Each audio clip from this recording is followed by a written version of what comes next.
Bonjour à tous et bienvenue sur la blog e-commerce TV. Aujourd'hui, nous allons faire le point sur le 3D Secure.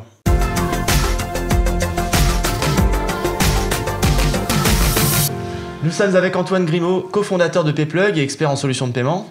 Bonjour. Bienvenue Antoine. Alors, j'aimerais aujourd'hui qu'on fasse un point sur le 3D Secure, quelque chose qui est apparu il y a quelques années. On en entend beaucoup parler. Je suis sûr qu'il y a des gens qui ne voient pas exactement ce que c'est encore. Alors, on va le définir avec toi, si tu veux bien. Volontiers. Alors, avant de parler du 3D Secure, qu'est-ce que c'est qu'une fraude? Parce que le 3D Secure, ça sert avant tout à éviter la fraude. Contre la fraude. Exactement, les oppositions sur carte.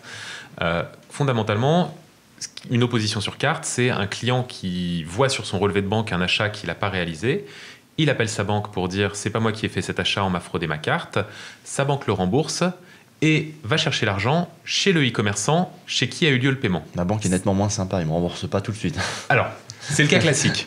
C'est le cas classique, c'est censé se passer comme ça, mais ce que ça veut dire, c'est que c'est le e-commerçant qui va être responsable de payer s'il y a eu une opposition sur carte. D'accord. Le 3D Secure, c'est une barrière contre ça. Le 3D Secure, c'est fait pour protéger le e-commerçant, concrètement, et protéger l'acheteur, évidemment, pour éviter qu'il y ait de la fraude à la carte bancaire, puisque le 3D Secure, ce que ça fait, c'est que ça authentifie la personne qui est en train d'acheter. Donc, vous avez quelqu'un qui est en train de rentrer son numéro de carte, et c'est quelque chose que vous avez évidemment déjà fait en faisant des achats sur Internet. Vous recevez un SMS où on vous demande une confirmation d'une manière ou d'une autre, de taper un code, d'aller regarder sur une petite matrice pour retrouver un chiffre à un endroit, ou de mettre votre date de naissance. Il y a plein de modes de 3D Secure différents. Le but, c'est de s'assurer que c'est bien vous qui êtes en train de payer, et donc d'éviter derrière, valider. Voilà, de valider que c'est vous et d'éviter que ce soit une usurpation de la carte et donc derrière qui pourrait donner lieu à une opposition. Donc c'est avant tout une sécurité. Par contre, moi j'ai très souvent entendu dire que le 3D Secure, ça faisait chuter la conversion d'un site e-commerce. Absolument. Et oui, parce que ce serait trop beau si ça ne faisait que du bien aux e-commerçants et à l'acheteur. On en mettrait partout. Mais ce n'est pas le cas. Le 3D Secure, dans tout tunnel d'achat, comme vous le savez très bien, plus on rajoute des clics, plus on diminue la conversion. Le but, c'est d'aller le plus vite possible de la page d'accueil jusqu'à la fin de l'acte d'achat.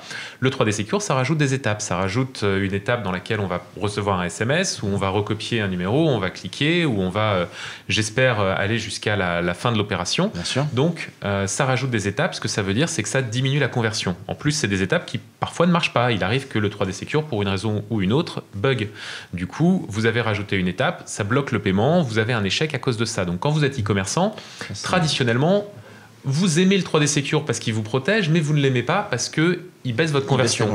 Et là-dessus, juste une statistique, parce que nous, on est prestataire de paiement, effectivement, chez Payplug, donc on voit énormément de transactions chez énormément de e-commerçants, et on a mesuré ça l'année dernière, et on a vu que encore aujourd'hui, le 3D Secure faisait baisser la conversion de 15%, c'est-à-dire que... C'est énorme quand même. C'est énorme, c'est ça, c'est 15% de conversion en moins, donc 15% de chances de moins que le paiement aboutisse, pour un paiement 3D Secure par rapport à un paiement où il n'y a pas de 3D Secure. Est-ce qu'il y a des solutions aujourd'hui qui nous permettent d'améliorer un petit peu ces 15%? Bien sûr. Alors, nous, on encourage évidemment nos clients, les e-commerçants, à paramétrer le 3D Secure. Et aujourd'hui, c'est assez répandu. L'idée, c'est de dire, on ne va pas mettre du 3D Secure systématiquement pour tous les paiements. On va l'utiliser là où il est le plus utile. Et donc, pour ça, il y a plein de moyens de le paramétrer. Et j'ai envie de dire, le moyen le plus simple et le plus répandu, c'est tout simplement en fonction du montant. Et ce qu'on va dire, c'est pour des montants au-dessus d'un certain seuil, je vais mettre du 3D Secure, et pour des montants en dessous, bon, à la rigueur, c'est un peu moins grave s'il y a une opposition parce que ça me coûtera moins cher et j'ai pas envie d'embêter mon client, donc je vais pas en mettre. C'est le truc le plus classique. Alors, j'ai entendu parler aussi de 3D Secure intelligent, c'est exactement ça, c'est le paramétrage? Tout à fait, c'est la génération suivante en fait, c'est le paramétrage mais intelligent. Et aujourd'hui, ce qui se développe, on entend beaucoup parler d'intelligence artificielle, on entend parler de machine learning, et ces technologies, elles permettent d'être très précis dans l'analyse en temps réel et dans la prédiction. Donc concrètement, nous, c'est des choses qu'on utilise pour faire ce qu'on appelle du Smart 3D Secure, du 3D Secure intelligent. L'idée, c'est de regarder en temps réel toutes les informations qu'on a à notre disposition pour estimer le risque associé au paiement. Et donc, au lieu de dire au-dessus d'un certain montant, j'envoie vers du 3D Secure, en dessous, j'en mets pas.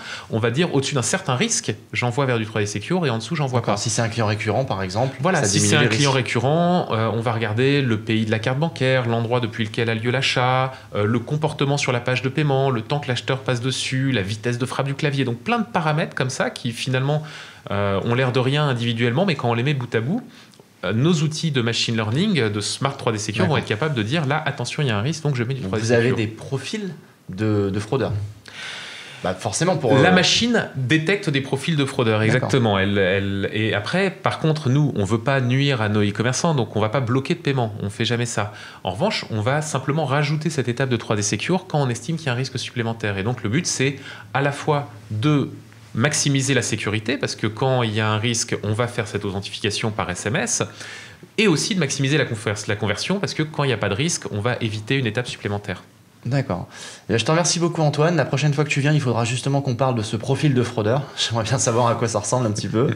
Je vous remercie à tous de nous avoir suivis sur la Bleu e-commerce TV. J'espère que le 3D Secure est un petit peu plus clair pour vous maintenant. N'hésitez pas à nous laisser des commentaires si vous avez des questions. On y répondra très rapidement. À bientôt.